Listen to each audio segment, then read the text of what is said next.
Kuti masih berlutut di halaman pondok. Pakaiannya basah kuyup dan tubuhnya menggigil kedinginan. Wajahnya menunduk. Sementara itu laki-laki setengah tua sedang bersiap-siap ditemani anaknya, bocah bersisik ular. Hai, mengapa kau berlutut di situ? Ada apa dengan orang ini, Ayah? Mengapa dia berlutut di situ? Sudahlah, Jambu Nada. Nanti kita kesiangan. Mari kita berangkat. Tuan, tunggu dulu. Benarkah Tuan tidak sudi menjadi guru saya?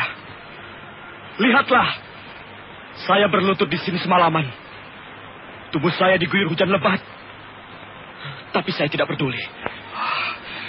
Sekarang keinginan saya hanya satu. Ialah menjadi murid Tuan. Tolonglah Tuan. Saya tidak main-main. Saya bersungguh-sungguh. Rakuti terus merintih-rintih minta tolong sambil berlutut.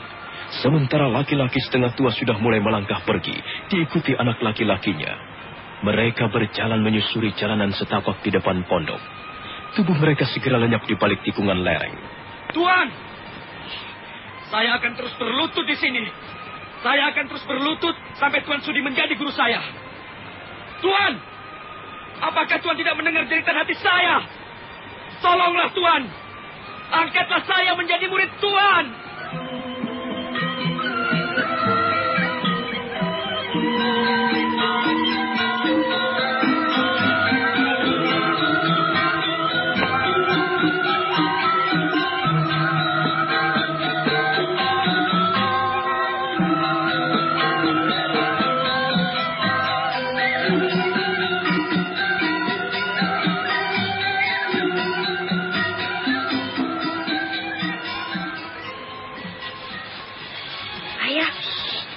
Diamlah, Jambu Nada.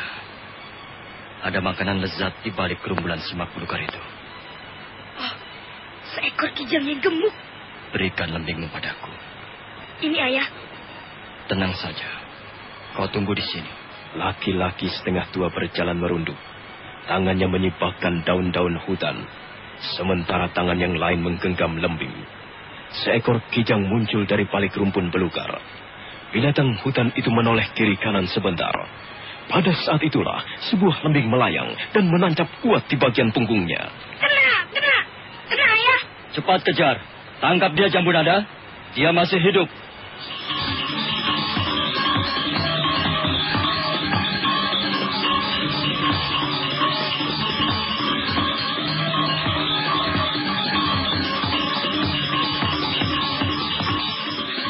Nah, kukira sudah cukup. Kita masih bisa berburu babi hutan, Ayah. Di sebelah sana banyak sekali babi hutan berkeliaran. Kukira tidak usah, Jambu Nada. Kita sudah memperoleh banyak makanan. Lihat saja. Kita sudah membawa 2 buah keranjang buah-buahan penuh. Bahan-bahan ini bisa menghidupi kita barang 4 atau 5 hari. Sudah cukup, bukan? Ayah, apakah orang itu masih berlutut di pondok kita? Mengapa kau memikirkan orang itu, Nak? Orang itu aneh sekali. Dia berteriak-teriak sebelum kita berangkat. Dia ingin menjadi muridmu, Ayah. Dia ingin berguru padamu. Apakah ayahmu ini pantas menjadi seorang guru? Kau hebat sekali, Ayah. Aku kagum kepadamu. Kau hebat. Kau sakti mandraguna. Orang itu pasti tidak dapat mengalahkanmu. Tentu saja kau akan mengatakan bahwa aku hebat. Karena kau adalah anakku. Kukira semua orang akan mengatakan bahwa ayahku hebat. Kau sendiri sering menceritakan pengalaman-pengalamanmu yang hebat saat engkau menjadi panglima perang kerajaan Majapahit. Itu sudah lama sekali, Nak. Sekarang ayahmu sudah tidak hebat lagi. Ayahmu sudah menjadi seekor monyet gunung. Ayah, kalau aku ingin belajar ilmu kanuragan kepadamu, apakah kau mau mengajariku? Itu kita pikirkan saja nanti. Ilmu kanuragan memang baik untuk dipelajari setiap anak muda. Tapi ilmu kanuragan ternyata bukan segala-galanya. Masih banyak hal-hal lain yang perlu kita perhatikan di dalam hidup ini. Ilmu kanuragan hanyalah sebuah alat. Dan alat bukan tujuan. Sudah, Nak. Ayo kita pulang. Nanti keburu malam.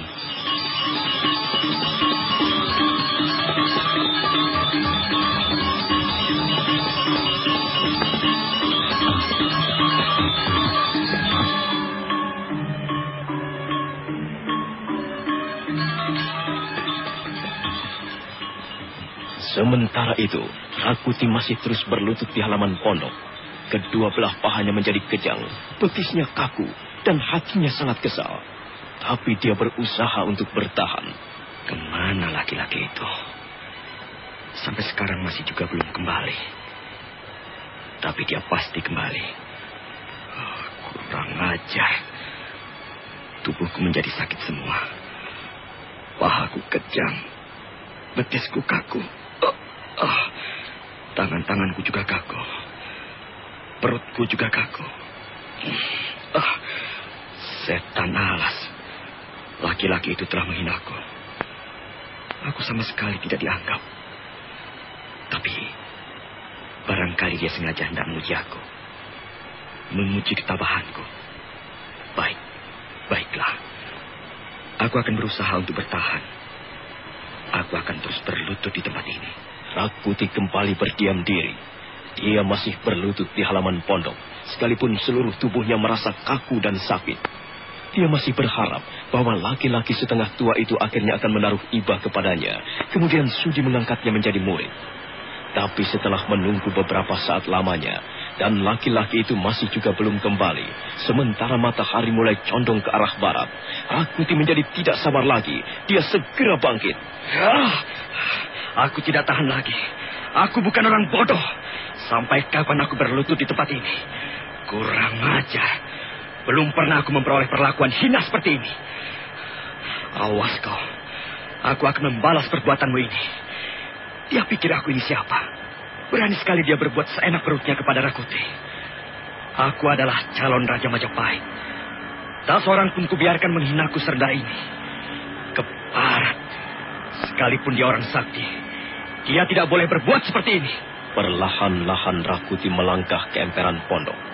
Sekali waktu wajahnya mengkerut, menahan rasa sakit dan kejang di seluruh tubuhnya. Aku bukan orang bodoh. Aku bukan barang permainan. Dan aku bukanlah orang yang mudah dilecehkan begitu saja. Rakuti masih mempunyai harga diri. Bagus sekali. Kau boleh keluyuran bersama anak siluman itu. Tapi lihat apa yang akan kulakukan di sini.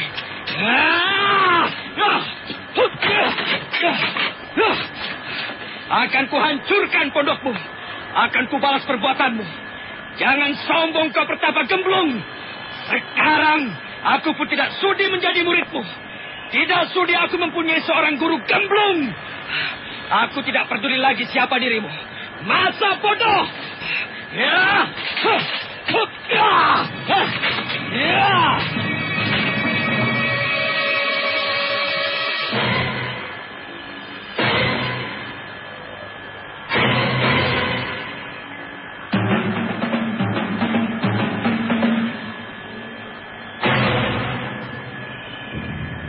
Dinding pondok yang terbuat dari papan kayu hutan jebol berantakan. Tapi nampaknya Rakuti masih belum puas. Pada saat itulah, Rakuti melihat laki-laki setengah tua dan anaknya sudah berdiri di halaman pondok. Wajah Rakuti merah padam. Seluruh tubuhnya gemetaran menahan hawa amarah. Ayah, mengapa orang itu merusak pondok kita? Entahlah, Jambunada. Aku sendiri tidak tahu. Mungkin ada salah paham sedikit. Tidak ada salah paham. Aku memang sengaja melakukan ini semua. Mengapa Tuan merusakkan pondok kediaman kami? Apa salah kami? Supaya kau membuka matamu pertapa gemblung. Aku tidak sudi kau perlakukan seperti ini. Apa yang telah kami lakukan? Sepertinya saya tidak melakukan apa-apa terhadap Tuan Rakuti. Kami memang tidak bisa menemani Tuan, karena kami harus mencari persediaan makanan. Bukankah saya sudah mengatakannya sebelum berangkat? Kau sudah menghina Rakuti. Kau biarkan aku berlutut di sini semalaman. Sementara kau enak-enak tidur di dalam pondokmu. Tapi aku masih berusaha menyabarkan diri. Aku menunggu sampai pagi tiba. Tapi begitu matahari terbit, kau malah pergi bersama anak siluman itu. Sekarang aku sudah tidak sabar lagi. Aku sudah tidak bisa mengendalikan diriku lagi. Aku tersinggung, aku marah. Maaf Tuan Rakuti. Tapi saya tidak pernah menyuruh Tuan berlutut di halaman pondok saya ini. Bukankah itu kemauan Tuan sendiri? Sombong. Kau merasa dirimu paling hebat ya? Kau merasa dirimu lebih unggul dari Rakuti? Tenanglah Tuan. Marilah kita selesaikan persoalan ini secara baik-baik. Barangkali saya telah melakukan kesalahan. Memang tidak seharusnya saya meninggalkan Tuan sendirian di pondok saya ini. Maafkan Tuan. Saya telah menjadi seorang tuan rumah yang tidak baik. Sudahlah, sudah. Tak perlu minta maaf. Sudah terlambat. Hatiku sudah terbakar. Kau sanggup memadamkannya? Bagaimana kalau kita bicara di dalam, Tuan Rakuti? Soal pondok saya yang rusak, biarlah. Tidak apa. Saya dapat memperbaikinya lagi. Yang penting sekarang kita bicara secara baik-baik. Marilah, Tuan. Marilah kita bicara di dalam. Tidak. Aku tidak butuh bicara lagi denganmu. Aku hanya butuh ini. Ayah, sekarang dia menjebolkan pintu pondok kita. Suruh dia pergi, Ayah. Dia orang jahat. Aku tidak suka orang itu tinggal bersama kita. Anak siluman. Kalau kau tidak bisa menutup mulutmu, nasibmu akan sama seperti pintu pondok itu. Kau jahat. Kau orang jahat. Pergi dari sini. Pergi dari rumahku. Jambu nada. Jambu nada. Jangan. Ayo, kita usir dia. Aku tidak senang berteman dengan orang jahat. Anak siluman. Anak setan. Anak demi. Jangan berdiri di situ. Awas kau. Aku tidak takut. Kau sudah merusakkan barang-barang kami. Ayo pergi. Pergilah jauh-jauhnya. Dan jangan datang lagi ke rumah kami. Mampus kau anak setan. Wah.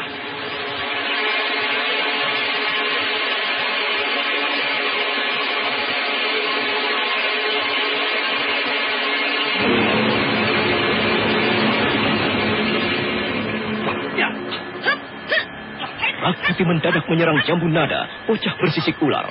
Bocah itu melentingkan tubuhnya ke atas, dan serangan Rakuti menerpa ruangan hampa. Rakuti marah sekali. Dia segera membalikkan punggungnya, dan kembali menyerang dengan gencar. Suatu saat, pukulannya tepat mengenai sasaran, dan bocah bersisik ular jatuh bergulingan di atas tanah. Tapi mendadak dia bangkit kembali, dan berdiri tegak menantang. Lama-kelamaan Rakuti menjadi kesal. Dan akhirnya dia memutuskan untuk mengeluarkan aji segara geni. Siro angwasani lakuning geni. Jagat tiro jagat geni. Langit tiro langit geni. Segoro niro segoro geni. Anak demit. Setan cilik. Kalau kau masih berdiri di situ, tubuhmu akan hancur berantakan. Dan orang tuamu akan menangisi kematianmu. Orang jahat seperti kau harus ditendang ke dalam jurang. Mayatmu yang akan kucampakkan ke dasar jurang. Awas anak demit. Aku akan terus memburumu.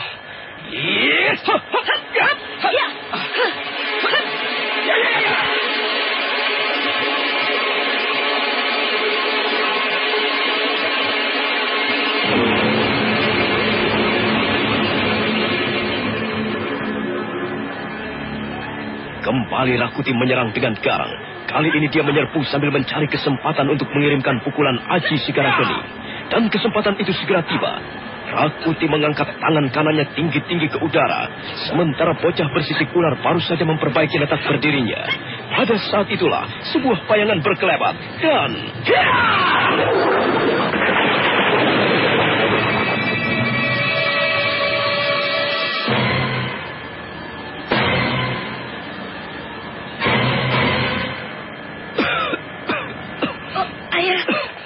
Tidak apa-apa, Ayah. Tidak. Ayahmu tidak apa-apa. Oh, hidungmu mengeluarkan darah. Tidak apa-apa, jambu nada. Hanya sebuah luka ringan. Percayalah, ayahmu tidak apa-apa. Orang itu jahat sekali. Dia mau membunuh kita, Ayah. Mungkin dia memang bermaksud membunuh kita, jambu nada. Benar. Aku memang akan membunuh kalian berdua. Kecuali kalian berdua berlutut di hadapanku dan minta ampun. Ayah, bangunlah. Balaslah perbuatan orang itu. Kau pasti bisa membalasnya. Tenanglah, jambu nada. Janganlah terburu nafsu. Ayah, kau sudah terluka. Dia pasti akan memukulmu lagi. Kalau kau tidak segera membalasnya, dia pasti akan membunuh kita. Cepat, Ayah. Bangunlah. Balaslah perbuatan orang jahat itu. Benar. Kalau kau masih merasa cukup mempunyai harga diri, cepat bangun. Turutilah perkataan bocah siluman itu. Tuan Rakuti, saya mohon jangan berkata seperti itu lagi. Jangan menghina bocah ini. Aku berkata apa adanya. Dia memang bocah siluman. Oh, Ayah. Jangan biarkan dia menghinamu seperti itu, Ayah. Ayo, bangunlah. Bukankah kau bekas seorang pendekar ternama?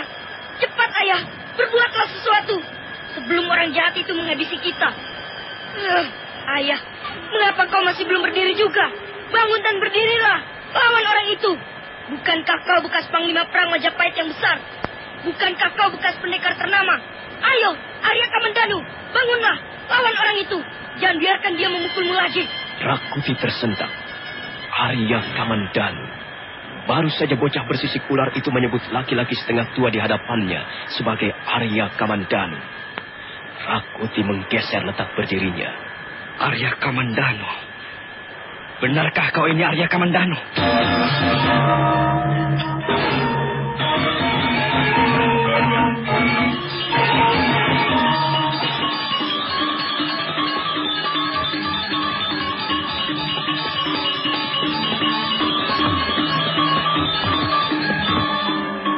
Laki-laki setengah tua itu diam saja. Sementara Rakuti sudah menyiapkan pukulan berikutnya. Pukulan yang dilampari Aji Segara Geni.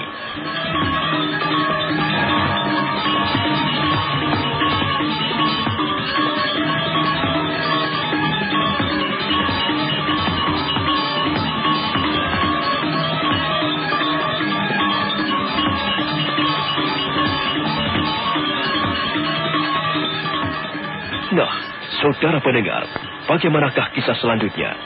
Benarkah laki-laki setengah tua itu Arya Kamandanu? Silakan menunggu seri berikutnya. Sampai jumpa. Dalam seri ke-136 ini didukung oleh para pemain. Andi sebagai Jambu Nada, Ferry Fadli sebagai Arya Kamandanu, Chris Urspon sebagai Rakuti, dan Asdi Suhastra pembawa cerita. Selamat menikmati.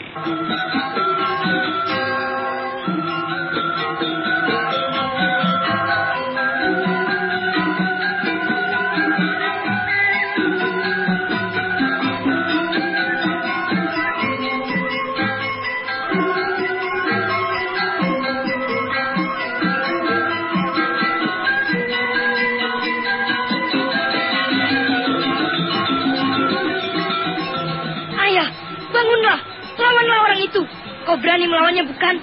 Ayah, cepat bangun, berdirilah. Kalau kau tidak membalasnya, orang jahat itu pasti akan membunuh kita. Cepat, Ayah, balaslah. Kau pasti bisa membalasnya. Bukankah kau bekas panglima perang kerajaan Majapahit yang besar? Kau sendiri yang mengatakan kepadaku. Cepat, Ayah, bangunlah, bangun, dan balaslah perbuatan orang jahat itu. Jambu Nada, kita harus berusaha melatih kesabaran. Janganlah menuruti hawa nafsu. Ternyata kau seorang pengecut. Dengar Pertapa Gendam. Kalau kau masih berdiri, tubuhmu akan hancur berantakan. Dan selanjutnya bocah siluman itu akan mendapat gilirannya. Tuan Rakuti, saya mohon jangan berkata seperti itu lagi. Dia anak saya. Dia bukan bocah siluman. Kalau dia bukan bocah siluman, mengapa tubuhnya penuh totol-totol hitam? Pasti dia anak siluman. Mungkin ibunya siluman. Saya mohon, Tuan Rakuti, janganlah menghina anak saya seperti itu. Kalau kau tidak mau dihina, cepat bangun. Mari kita bertarung. Ayah, mengapa kau biarkan orang jahat itu menghina kita? Hatiku sakit sekali. Bangunlah, Ayah. Jangan biarkan dia menghinamu seperti ini. Kau bukanlah seorang pengecut, bukan? Tidak, ayahku bukan seorang pengecut. Dia adalah bekas seorang pendekar ternama. Dia adalah bekas panglima perang kerajaan Majapahit yang besar. Mana ada panglima perang seperti itu? Omong kosong. Ayah, dengarlah. Dia terus menghina kita. Dia tidak percaya bahwa kau bekas panglima perang kerajaan Majapahit yang besar itu. Dia tidak percaya bahwa kau orang sakti. Kalau ayahmu itu orang sakti, hidungnya tidak akan mengeluarkan darah. Ayahku orang sakti. Kau tidak akan bisa menandinginya. Suruh ayahmu berdiri. Dan kau boleh melihat kami bertarung. Cepat, Ayah. Bangun dan tunjukkan keperkasaanmu. Ayo, bangunlah Arya Kamandanu. Bangun, tunjukkan kesaktianmu. Jangan biarkan orang itu terus menghina kita.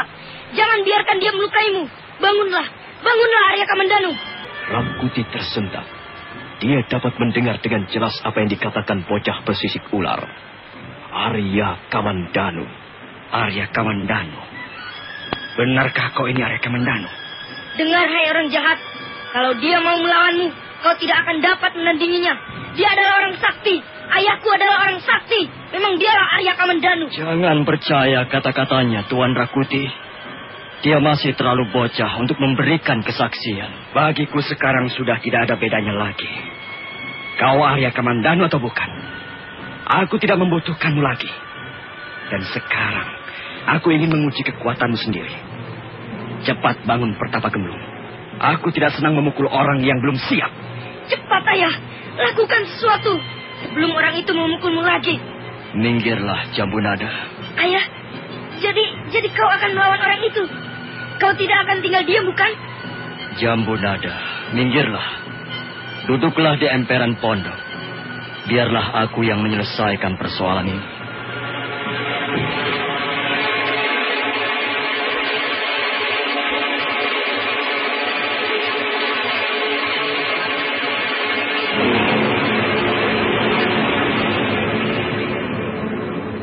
Laki-laki setengah tua bangkit perlahan-lahan sambil menyeka darah di hidungnya. Sementara Jambu Nada, bocah bersisik ular, melompat ke emperan pondok dan duduk di atas lumpang batu. Mata bocah itu tajam mengawasi apa yang akan dilakukan ayah kandungnya. Maaf, Tuan Rakuti. Apa sebenarnya yang Tuan inginkan? Bertarung.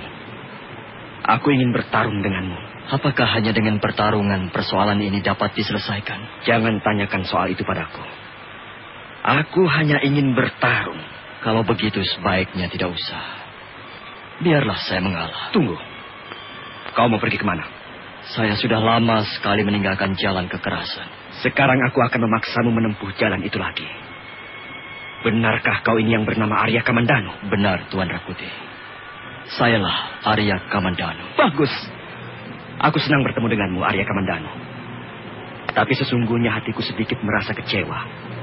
Bagaimana seorang pendekar besar seperti Arya Kamandanu dapat dengan mudah terluka oleh pukulan? Saya ini masih seorang manusia biasa, Tuan Rakuti. Tubuh saya hanya terdiri dari daging, tulang, urat-urat, dan aliran darah.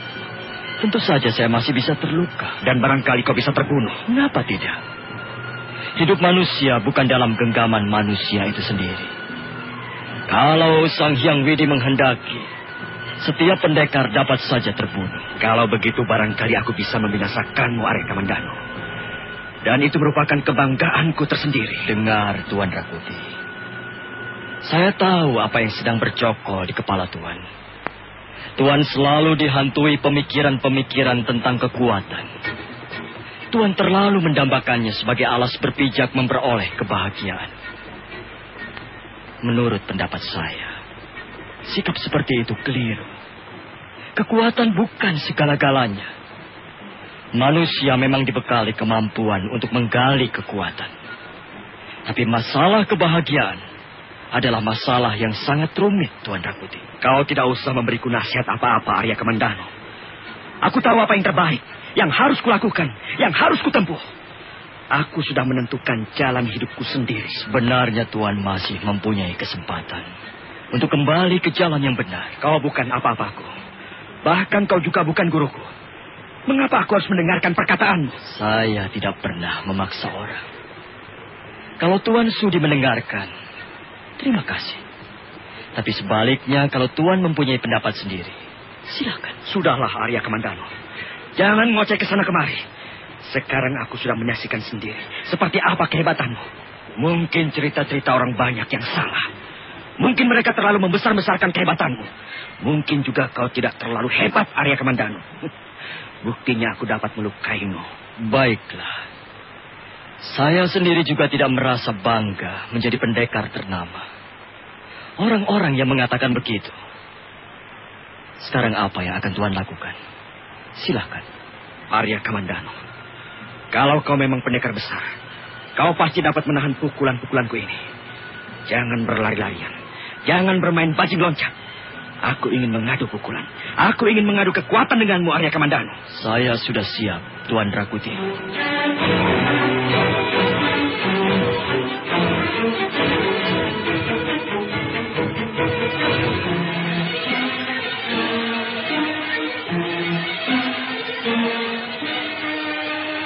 Rakuti mundur beberapa langkah.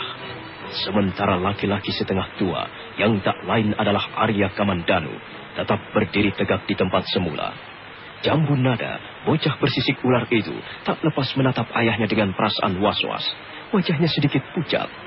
Jangan biarkan orang itu memukulmu lagi, Ayah. Tenanglah, Jambu Nada. Lihat saja apa yang akan terjadi. Hei, bocah siluman. Kau akan segera menangisi mayat ayahmu. Tuan Rakuti, sekali lagi saya mohon janganlah Tuan berkata seperti itu. Tuan hidup di tengah-tengah manusia yang beradab. Seharusnya Tuan dapat memelihara perkataan Tuan. Orang menjadi mulia hidupnya ataupun hina karena lidahnya. Kalau kau merasa sakit hati, tunjukkanlah keperkasaanmu.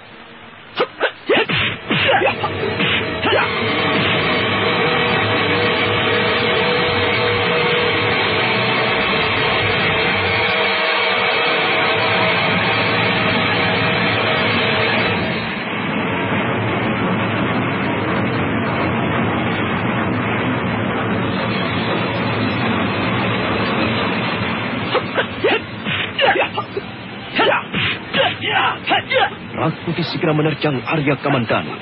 Arya Kamandanu berkelit ke samping kiri dengan manis. Hampir saja Rakuti hilang keseimbangan.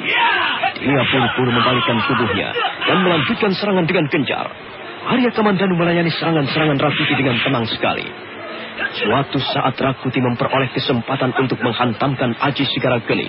Dia melompat ke udara, kemudian berlari sambil menggenggam Aji Sigarageni. Dia terkejut karena Arya Kamandanu sama sekali tidak bergerak. Aji Sigarageni menghantam dadanya.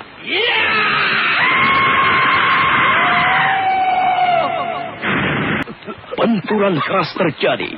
Tubuh Rakuti terpental ke samping. Sementara Arya Kamandanu masih tetap tegak berdiri dengan perkasa.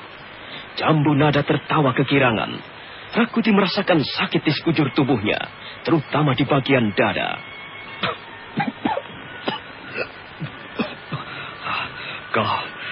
Kau menggunakan ilmu apa tadi? Sudahlah, Tuan Rakuti. Saya mohon persoalan ini selesai sampai di sini. Jangan keburu sombong, Arya Kamandanu. Aku belum kalah. Tahan pukulanku berikutnya.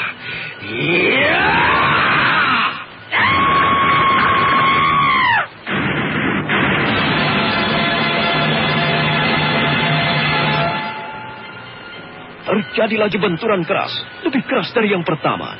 Tubuh Rakuti terpelanting jatuh. Dan sekarang dia tidak bergerak-gerak lagi.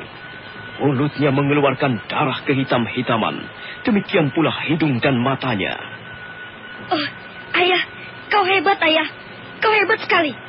Sekarang aku baru percaya bahwa kau bekas panglima perang kerajaan Majapahit yang besar. Sudahlah, Jambu Nada. Kau tidak usah mengagumi ayahmu seperti itu. Mengapa, Ayah? Apakah kau tidak senang bila aku kagumi? Aku senang. Tidak ada seorang pun ayah yang merasa tidak senang dikagumi anak-anaknya. Tapi jangan berlebih-lebihan. Lihat, Ayah. Orang itu tidak bergerak-gerak lagi. Apakah dia sudah mati? Sepertinya belum. Dia belum mati. Pasti dia terluka parah. Dia memukulmu sambil berteriak nyaring. Tapi, mengapa kau diam saja, Ayah? Dia telah memukul dirinya sendiri. Sudahlah, Jambu Nada. Kita belum makan sejak tadi. Mana kijang buruan kita? Cepat kau buat api. Aku akan menguliti kijang itu. Dan kita bisa membakarnya bersama-sama. Perutku sudah lapar sekali. Lalu bagaimana dengan orang ini, Ayah? Biarkan saja dia. Dia jatuh karena perbuatannya sendiri. Itu sudah biasa.